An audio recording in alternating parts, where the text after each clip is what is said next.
हाँ देखो, हाँ गुर्जर प्रतिहारों की सेकंड शाखा वो बिनमाल शाखा है। इसी बिनमाल को कहा जाता है, वो बिल्लम मल्ली कहा जाता है। क्या कहा जाता है? बिल्लम मल्ली। पूरा बिनमाल है, उसमें एक ही जाति रहती है। कौन सी जाति रहती है? बिल। ठीक है, उधर से कहा जाता है गुर्जर प्रतिहार है। इनके छोरे बहुत ज्यादा होते थे तो कहा जाता है नागभट्ट प्रथम था, वो वहां से मंडोर से आया और उसने अपने यहाँ पर नया राज्य स्थापित किया है। ठीक है, जो मंडोर में राज्य स्थापित किया है उन सारों की राजधानी है अवंती। अवंती है उज्जैन में। कहां पर है? उज्जैन में। तो उनकी पहली राजधानी है वो उज्जैन में। कहां पर है? उज्जैन में। जो सेकंड राजधानी बनी है वो ये बनी है। कौन सी है भाई आपके? बिलमा। उज्जैन कहां पर है? जय महाकाल मंदिर यूं करके जाते हैं। ठीक है, वो एक यूं चंदन करके फिर ओम करके कि क्या करके फिर सेल्फी रखते हैं। अभी बहुत ज्यादा ट्रेंड चल रहा है, तो वही उज्जैन है आपके, जय महाकाल वाला, ध्यान रख लीजिएगा। तो कहा जाता है कि वहां पर उनकी पहली राजधानी थी, सेकंड राजधानी स्थापित हुई है वो बिनमाल में हुई है। बिनमाल जालौर में। कहां पर है? जालौर में। यहीं पर पहला चीनी यात्री आया, उसका नाम हैंसा, उसका उपनाम यात्रियों का राजकुमार। ठीक है, ध्यान रखिएगा। प्रिंस ऑफ पिलग्रिम्स उसका दूसरा नाम है। प्रिंस का मतलब राजकुमार, ध्यान रख लीजिएगा। तो यात्रियों का राजकुमार उसको स्पेशली कहा जाता है। और बिनमाल में आया है, इसको इसने एक नाम दिया है, वो पीलो मोलो नाम दिया है, ध्यान रख लीजिएगा। ये जो भी चाइनीज नाम है, सोचना नहीं है क्यों दिए गए होंगे। पीलो मोलो उसने क्या कहा गया? पीली मिट्टी का होगा। चाइना में पी का अर्थ अलग है, सी का अर्थ अलग है, अलग ही अर्थ है साले, ध्यान रख लीजिएगा। ठीक है, उनमें अपने यहाँ वाले अर्थ चलते ही नहीं है। तो ऐसी कंडीशन में उटपटांग, किताब का नाम ही वो सीयू की रख गया। अब सी का अपने समुद्र में देख लेते हैं, लेकिन वहां पर ऐसा नहीं है, ध्यान रख लीजिएगा। पहला शासक हुआ गुर्जर प्रतिहारों में, जो बिनमाल शाखा का जो हुआ वो नागभट्ट प्रथम हुआ। यहाँ पर भील रहते हैं। ठीक है, और भील में जो कन्याएं होती है उनको नागवंश की कन्याएं कहा जाता है। कौन सी वंश की कन्या कहा जाता है? नागवंश की कन्या कहा जाता है। इसमें एक स्पेशली आएगा, ध्यान रख लीजिएगा। ये वंश है, गोत्र है, ध्यान रख लीजिएगा। ठीक है, पहले वहां पर आपके स्पेशली जो कारोबार चलता था या फिर नेक्स्ट आगे जो जीविका चलती थी वेस्टर्न राजस्थान में, वो सांपों से चलती थी। किससे चलती थी? सांपों से। ठीक है, ध्यान रख लीजिएगा। वहां का एक फेमस सांप होता है, नाम कौन सा? पीवड़ा सांप। कौन सा सांप होता है? पीवड़ा सांप। ठीक है, ध्यान रख लीजिएगा। जहां पर भी पर्वत ज्यादा होंगे, ध्यान रख लीजिएगा, और जहां पर भी पानी कम होगा, वहां के सांप सबसे ज्यादा जहरीले होंगे। ठीक है, यही कारण है कि राजस्थान के सांप होते हैं या फिर राजस्थान का कोई भी आपके जानवर होता है वो सबसे ज्यादा जहरीला है। यहाँ के लोग भी बहुत ज्यादा जहरीले हैं। ठीक है, कारण है कि पानी की कमी है स्पेशली, ध्यान रख लीजिएगा। ठीक है, तो ऐसा नहीं है कि वो विज्ञान में पढ़ लो कि आपका शरीर है उसमें लगभग 70-92% पानी का भार होता है। ठीक है, और अगर आप में का वजन बहुत ज्यादा है तो उसका 92% पानी निकालो और फिर आप कहो कि मुझ में बाढ़ आ गई है यो, तो ऐसा नहीं है, ध्यान रख लीजिएगा। पानी की स्पेशली कमी है, गर्मी ज्यादा ही पड़ रही है, वाष्पोत्सर्जन ज्यादा ही हो रहा है। ठीक है, और ऐसी कंडीशन में यहाँ पर हर चीज जहरीली है, जहर ज्यादा है इसमें आपके। स्पेशली आप भी अगर किसी को काट लो तो वो मर जाएगा, नहीं मरेगा ऐसा नहीं है, इंसान भी उतना ही जहरीला है। ठीक है, ध्यान रख लीजिएगा, जितना सांप जहरीला है। बस अंतर इतना है कि सांप काटता है, इंसान काटता नहीं है, इसलिए किसी को ध्यान से भटका बर मत देना कभी, बाकी इंसान के काटने से भी मौत हो जाती है। कहा जाता है कि एक शासक है, उसका नाम नागभट्ट है, और नागभट्ट शासक है, उसने बिनमाल में ही शादी की। बिनमाल में सारी कन्याएं रहती है वो इसी वंश की रहती है। कौन से वंश की रहती है? नागवंश की कन्याएं रहती है। ठीक है, ध्यान रख लीजिएगा। और नागवंश की कन्याएं, उनका एक मेन काम है सांपों से खेलना। ठीक है, पीवड़ा सांप है। ठीक है, जीविका का एक ही साधन है, तो स्पेशली कहा जाता है कि वो सांपों से खेलती रहती है। सांपों से खेलती रहती है, उसका मतलब ये है कि सांप पालन उनका मैन है, ध्यान रख लीजिएगा। तो ये भी एक पालन करने लग गया यहाँ पर आकर। कौन सा पालन करने लग गया? आपके सांपों का पालन करने लग गया। ठीक है, और जादूगरी सीख गया थोड़ी थोड़ी, तो ये यहाँ पर आकर जादूगर बन गया, ध्यान रख लीजिएगा। जादूगर बना, कभी भी सांप प्रकट कर देता है, कभी भी सांप को गायब कर देता है, वैसी विद्या इसको आ गई है। किसको आ गई है? अपने नागभट्ट प्रथम को आ गई है। ठीक है, और इसको जैसे ही ये विद्या आ गई है तो ये सोचता है कि अब मैं युद्ध लड़ सकता हूँ, ध्यान रख लीजिएगा। तो ऐसी कंडीशन में अलग अलग राजाओं से ये युद्ध लड़ने के लिए जाता है, और इसको नागवंश वाली पूरी विद्या आती है।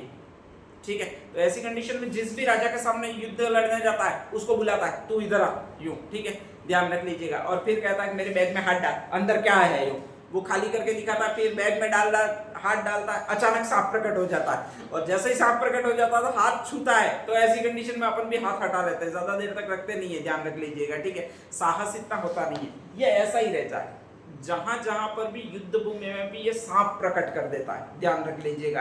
तो इसीलिए इसको कहा जाता है, वो नागों का शासक कहा जाता है। किसका शासक कहा जाता है? नागों का। इसका जो दरबार है उसमें सारे सारे लोग ऐसे ही है, जादू दिखाने वाले वगैरह ही है, इसीलिए इस दरबार को कहा जाता है, वो नागावलोक का दरबार कहा जाता है। क्या कहा जाता है? नागावलोक का दरबार, ठीक है। नाग राजकुमारी है, नाग वंश है, उसमें उसने शादी की है, ध्यान रख लीजिएगा। कहा जाता है कोई भी राजा युद्ध भूमि में आता है सबसे पहले सांप देखकर ही भाग जाता है, ठीक है। तो लगभग उसने पूरे मध्य भारत पर, आपके मध्य प्रदेश, उत्तर प्रदेश, सब पर अधिकार कर लिया है, वो इसने कर लिया। किसने कर लिया? नागभट्ट प्रथम ने। और कहा जाता है कि आपके कन्नौज है उत्तर प्रदेश में, वहां पर ले जाकर अपनी राजधानी स्थापित की है। मतलब पूरा मध्य भारत है उस पर उसने पूरा अधिकार कर लिया है, ठीक है। बस करना क्या है? करना एक ही काम है कि जहां पर जाओ वहां पर सांप दिखा देने, फेंक देने, सेना ऑटोमेटिक भाग जाएगी और फिर उस पर अधिकार कर देना। कोई भी इससे लड़ने के लिए तैयार ही नहीं हो रहा है और ये अपना राज्य लगातार फैलाए जा रहा है, ठीक है। धीरे धीरे ये कंडीशन हो गई है कि वे दक्षिण भारत पर आक्रमण करने वाला है। कौन आक्रमण करने वाला है? नागभट्ट प्रथम आक्रमण करने वाला। दक्षिण भारत का जो उस समय राजा होता है वो दंती दुर्ग होता है। नाम कौन सा? दंती दुर्ग, ध्यान रख लीजिएगा, ठीक है। और कहा जाता है कि ये दंती दुर्ग होता है, उसको पता लग जाता है कि साला ये जादूगर है और कुछ नहीं है, उसको और कुछ नहीं आता, ना लड़ाई आती है ना कुछ नहीं आता है। और कहा जाता है कि ये केवल और केवल जादूगर है। अगर इसको पराजित किया जा सकता है, जादू से ही पराजित किया जा सकता है। किससे पराजित किया जा सकता है? जादू से। तो कहा जाता है कि दंती दुर्ग जादू सीख कर आ जाता है। जादू एक ही सीखना था कि ये सांप प्रकट करे, उसको गायब करना था, ध्यान रख लीजिएगा। तो ऐसी कंडीशन में कहा जाता है कि दंती दुर्ग जादूगरी सीख के आ जाता है, सेना लेकर आ जाता है। इसके पास सेना होती नहीं है। किसके पास नहीं होती है भाई? आपके नागभट्ट केवल सांपों से पराजित कर देता है, सामने वाले राजा को डरा देता है और फिर भगा देता है पूरी सेना को, यही करता है। तो कहा जाता है कि दंती दुर्ग के सामने सेना लेकर जाता है, ये वहां पर भी सांप प्रकट करता है, सारे के सारे दंती दुर्ग होता है वो उनको गायब कर देता है। एक अकेला युद्ध भूमि में रह जाता, वो यही रह जाता। कौन रह जाता? नागभट्ट प्रथम। सेना किसके पास होती है? दंती दुर्ग के पास में। जीतेगा कौन दोनों में से? दंती दुर्ग जीतेगा, ठीक है। कहा जाता है दंती दुर्ग कान पकड़ के इसको ले जाता है, अपने यहाँ पर पूरे भारत का, पूरे मिडिल ईस्ट का राजा जो बना हुआ है उसको ले जाता है, ठीक है। और कहा जाता है कि वहां पर एक यज्ञ करता है इसके बाद में कि इन जैसे लोगों को पराजित कैसे करता है राजस्थान वालों को, यूं करके। और उस यज्ञ का नाम होता है हिरण्यगर्भ यज्ञ। कौन सा यज्ञ? सबसे बड़ा यज्ञ होता था उस समय का, ध्यान रख लीजिएगा। हिरण्यगर्भ युद्ध यज्ञ करता है और उसमें जो चपरासी की नौकरी देता है वो इस आदमी को देता है। कौन सा आदमी को देता है? नागभट्ट प्रथम को देता है कि साले तू चपरासी बन। और चपरासी बन का मतलब मेरा द्वारपाल बन। क्या बन? द्वारपाल। गेट पर लकड़ी लेकर खड़ा रहे, वहां पर कूतरे कूद जो भी आता है वो अंदर नहीं आना चाहिए, ठीक है। सांपों का जो जादू वादू है वो बाद में तू किसी और को दिखाना, तेरे राजा को, ठीक है।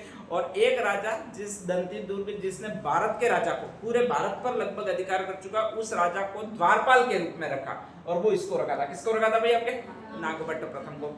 जब तक ये अपने जालौर में भीनमाल में था तब तक सारे राजा इसकी अधीनता स्वीकार कर चुके थे, ठीक है। एक मुसलमान राजा भी आया था, स्पेशली जुनैद नाम का था।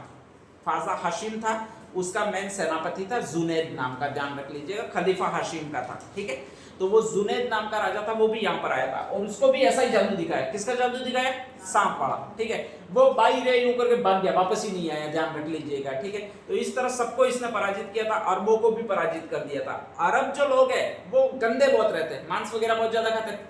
मुसलमान लोग हैं वो मांस वगैरह बहुत ज्यादा खाते हैं, तो वो गंदे बहुत ज्यादा रहते हैं, ध्यान रख लीजिएगा। तो ऐसी कंडीशन में उनको मलेच्छ कहते हैं। क्या कहते हैं? तो इस राजा को मलेच्छों का नाशक कहा क्योंकि उसने जुनैद को पराजित किया। बाकी बहुत ज्यादा इसने फाकी थी यहाँ पर आकर, जैसे ही अधीनता स्वीकार कर लेते थे दूसरे, क्योंकि सांप से बेचारे डरते थे तो अधीनता स्वीकार कर लेते थे, तो ये बहुत बड़ी बड़ी बातें करते था कि मैं इंद्र के गर्व का नाशक हूँ, मैं आपके वो रावण का एक छोटा बेटा था, नाम क्या था? एक तो कुंभकर्ण था, एक मेघनाथ, तो मैं मेघनाथ का अवतार हूँ, ठीक है। मैं राम प्रतिहार जैसा शासक हूँ, मतलब मैं राम का अवतार हूँ, मैं इंद्र के गर्व का नाशक हूँ, मैं ही कृष्ण हूँ। ऐसे कई सारी ये उपाधियां धारण करता था। कौन सा उपाधि धारण करता था? नागभट्ट प्रथम, ठीक है। और बाद में कहा जाता है कि इसको पकड़ा, किसने पकड़ा? दंती दुर्ग ने, महाराष्ट्र में। और इसको फिर करवाई, वो चपरासी की नौकरी करवाई। कौन सी करवाई भाई? आपके द्वारपाल की नौकरी। कौन सी आपके द्वारपाल की नौकरी करवाई? कौन से यज्ञ में? हिरण्यगर्भ यज्ञ में, ठीक है। 3 ही क्वेश्चन आते हैं कि ऐसा कौन सा दरबार था जिसको नागावलोक का दरबार कहते हैं, ठीक है। तो वो इसी को कहते हैं। किसको कहते हैं? नागभट्ट प्रथम को कहते हैं, ध्यान रख लीजिएगा, ठीक है। सेकंड एक क्वेश्चन और आता है कि हिरण्यगर्भ यज्ञ का अंतिम आयोजन किसने किया था? तो वो महाराष्ट्र का शासक है। नाम कौन सा है? दंती दुर्ग, ध्यान रख लीजिएगा, ठीक है। और तीसरा क्वेश्चन ये आता है कि हिरण्यगर्भ यज्ञ में द्वारपाल का काम किस राजा ने किया था गुर्जर प्रतिहार में, तो वो नाम कौन सा है आपके? नागभट्ट प्रथम है, ठीक है। तो ये मैं लिखवा रहा हूँ, लिख दीजिएगा, नेक्स्ट हेडिंग डालिएगा नागभट्ट प्रथम।